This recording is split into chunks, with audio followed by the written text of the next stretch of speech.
Pilipinas, mahal mo ba ako? Malapit nang mabutas ang tsinelas.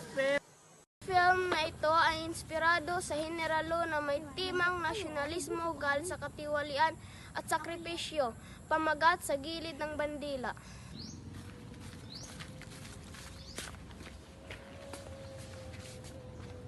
General, pagod na ang mga tao. Kulang ang bala, kulang ang pagkain. Mas kulang ang disiplina, kaya tayo ay natalo.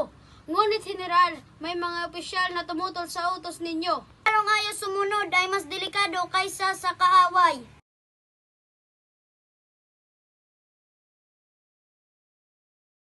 Hindi ka natutulog. General, handa po ako mamatay, pero masisay po ba ang ating laban? Kalayaan ay hindi binibigay, iyan ang kinukuha kahit kapalit ang buhay. Wala tayong gagawin, siguradong talo na tayo.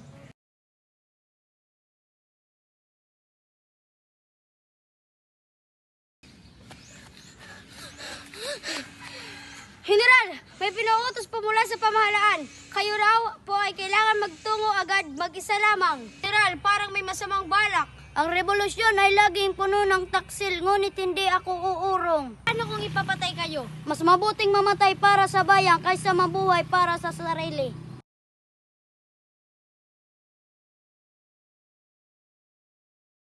General, umatras na tayo at iwanan ng linya. Ito ang utos ninyo, sagutin niyo ako. May kaaway sa harap, pero mas natatakot kayo sa politika. Ngunit, General, iyan po ang utos ng pamahalaan. Pamahalaan ba ang haharap sa bala o ang mga sundalong ito? Kayo narito? Para ipagtanggol ang bayan, General. Ang bayan ba ay iniiwan? Kung ang utos ay laban sa bayan, hindi iyan utos, kundi pagtataksil. Ako ang mananagot, ako ang haharap sa kasaysayan. Hindi ko kailangan ng mga taong hindi makaintindi sa akin. Ang kailangan ko ay mga taong makakaintindi sa ating bayan, sa ating kalayaan. Tayong mga Pilipino ay dapat magkaisa, hindi mag-alitin ang ating kalayaan, ay hindi basta-bastang ibigay, kailangan ipaglaban at ako ay Antonio Luna ay handang ipaglaban ito hanggang sa huling hininga ko. Senyor Presidente, walang pupuntahan ito. Habang nagtatalo tayo dito, lalo lamang lumalakas ang pwersa ng mga Amerikano. Lusubin na natin sila habang kakaunti pa lamang sila kahit ikamatay ng karamihan sa atin. Mapapalayas natin sila sa Maynila at mapapasakamayin natin ang Intramuros. Hawak na natin mga karating bayan! Meron tayong 40,000 katao! Libo lamang ang mga Amerikano. Madali natin silang mapapatalsik sa bayan ito! Ay, padala ko na sina Aquarius at Buen Camino para makipag-uusap ng kapayapaan kay General Otis. Pinaglalaroan lang nila tayo. Ang balita ay may paparating pang 7,000 sundalo na magpapalakas sa kanilang puwersa. Tingnan nyo, tama si General Luna. Kailangan na tayong kumilos! Kayate!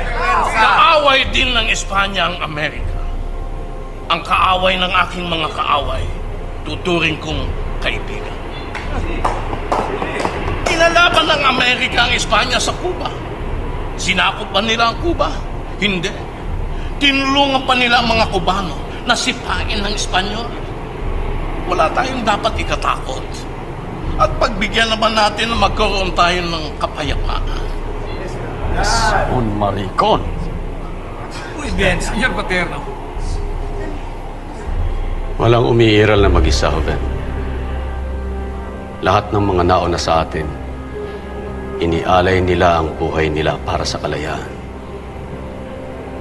Kung Espanya talaga ang kalaban ng mga Amerikano, bakit hindi sila makiisa sa atin?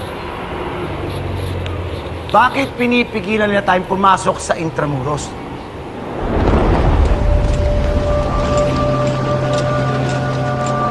Sang-ayon ako kay Senyor Paterno. Pinipili ko ang kapayapaan. Bulag! Sa halip na nandito tayo ngayon mga nakaupo, nandun sana tayo sa labas nangangalap ng armas. Humuhukay ng trinsyera, tinuturuan ng ating mga kababayan para lumaban. Huwag kayong maniwala sa matatamis na salita ng mga Amerikano! Walang puwang ang bulag sa gabinete na ito!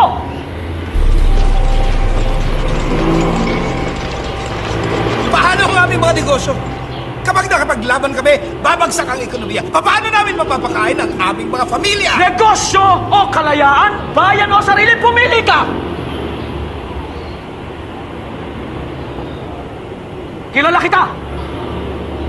Kasali ka sa gobyerno sibil ng Kastila at ng mga anibang Espanya, lumipat ka agad ng bakod at ngayong tayo naman ng mga anib, makikisiping ka naman sa bandila ng Amerika. Tigil ka nga. Lahat tayo may interes. Tao lamang tayo. Ay! Paano ninyo nasisikmurang pag-usapan ng negosyo kung mangalipin tayo sa sarili nating bayan? Minamahal ko rin ang ating bayan. Pendehadas! Sa ngayon ay kakampi natin ng Amerika. Nangako sila sa akin sa Hong Kong. Gagawin ng Amerika ang lahat. Maunahan lamang niya ang ibang mga bansa na may pagnanasa sa Pilipinas. Get ready! We'll begin in an hour.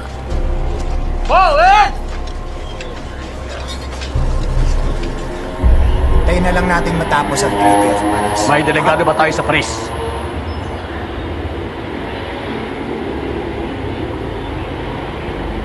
O kahit nagapagmasid man lamang.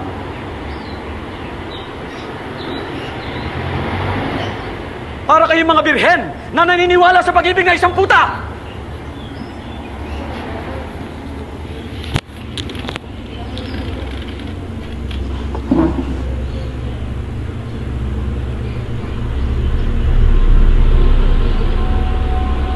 Sabihin mo sa ating mga kababayan na hindi nakakamit ang kalayaan sa pag-aaruga sa Tayo kahit ano pang kulay mo, basta't naninindigan na ikaw ay Pilipino. Maging ano pang salita, basta't dito sa atin gawa. Ulo man ay hiwa-hiwalay, puso ang nagbati.